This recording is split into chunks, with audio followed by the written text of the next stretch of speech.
वसई विरार महानगर पालिका चुनाव की मतदान तिथि जैसे जैसे नजदीक आ रही है, वैसे वैसे सभी राजनीतिक दलों ने अपने चुनाव प्रचार में पूरी ताकत झोंक दी है।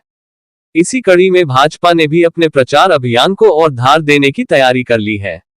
महानगर पालिका चुनाव के अवसर पर महाराष्ट्र के मुख्यमंत्री देवेंद्र फडणवीस कल यानी 9 जनवरी को नालासोपारा पूर्व स्थित सेंट्रल पार्क गार्डन में एक भव्य जनसभा को संबोधित करेंगे। इस जनसभा के जरिए भाजपा वसई विरार क्षेत्र में अपने चुनाव प्रचार को और तेज करने जा रही है। मुख्यमंत्री के प्रस्तावित दौरे को लेकर प्रशासन और पुलिस विभाग पूरी तरह सतर्क है।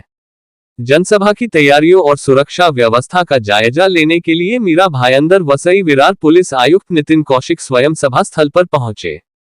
मुख्यमंत्री की जनसभा को देखते हुए भारी पुलिस बल तैनात किया जाएगा। डीसीपी पूर्णिमा चौगले श्रृंगी ने बताया कि सुरक्षा व्यवस्था के तहत 2 डीसीपी, 4 एसीपी, पीआई, एपीआई सहित सैकड़ों पुलिसकर्मी मौके पर मौजूद रहेंगे।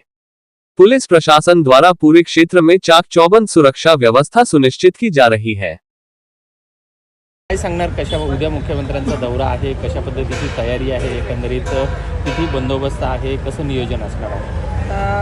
जे काही Z+ कॅटेगरीला बंदोबस्त लागतो ते सर्व प्रकारची सूचना आम्ही सर्व डिपार्टमेंटला दिलेल्या आहेत। बंदोबस्ताचं नियोजन आयोजन आपण पाहत आहात। 2 DCP, 4 ACP, त्याचबरोबर वरिष्ठ अधिकारी PI दर्जाचे, API PSI आणि पोलीसचा प्रॉपर बंदोबस्त प्रमाणात लावण्यात आलेला आहे।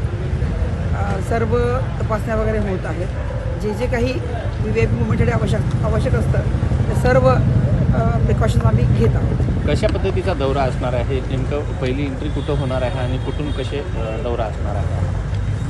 VIP यांचं आगमन हेलिपॅड येथील जीवदानीवरून ते फंक्शन प्लेसला येतील आणि पुढच्या फंक्शनला ते निघून जातील।